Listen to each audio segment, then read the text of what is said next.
आप भी अपने बच्चों को लायक बनाओ और फिर साधना के लिए चले जाओ।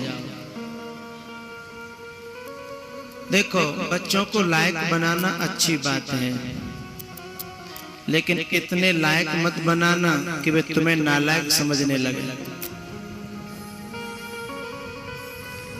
हम लोग उन्हें इतना लायक बनाते हैं, इतना लायक, फिर वो अपने माँ बाप को ही नालायक समझने लगते हैं।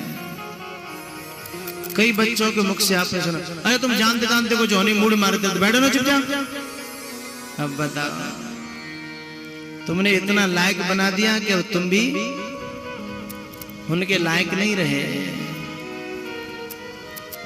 मेरा कहने का भाव है, आधुनिक पढ़ाई के साथ साथ में संस्कार न दिए गए तो वे लायक नहीं नालायक बनेंगे। ध्यान रखिएगा, एक बार के लिए पढ़ाई छूट जाए, महीना 15 दिन की साल में, लेकिन उन्हें संस्कार दिलाने के लिए कथाओं में, सत्संगों में, सज्जनों में, संतों में ले जाइए। लेकिन तुमको तो एक दिन का ट्यूशन भी छूट जाए तो लगता है कि परले हो गई। उन पढ़ाइयों से पढ़ने के बाद में लायक नहीं बनेगा साहब। एक आध बन गो हो तो हमें बता देना, जरा ढूंढ ढूंढ के लाना। बिना संस्कारों के, बिना सत्संग के, बिना संतों के या बिना अच्छे माँ बाप की शिक्षा के पढ़ लिख करके नालायक तो बनते हैं, लायक नहीं बनते। पढ़ाने लिखाने का मैं निषेध नहीं कर रहा, मैं बुराई नहीं कर रहा।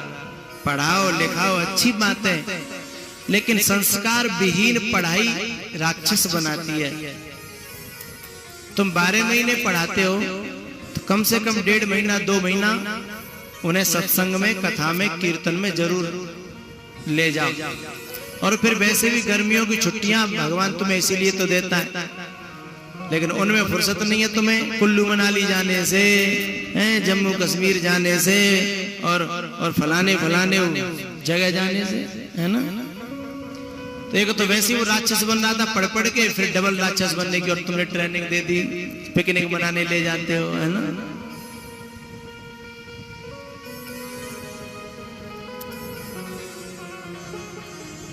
पढ़ाओ लिखाओ अच्छी बात है, इतने लायक न बनाए हम कि हमें ही हमारी औलाद नालायक समझने लगे। संस्कार जरूरी है। एक बार के लिए पढ़ा लिखा कम हो, लेकिन संस्कार होने चाहिए। एक बार के लिए उसकी भौतिक विद्या भले ही कम हो, लेकिन संस्कार होने चाहिए।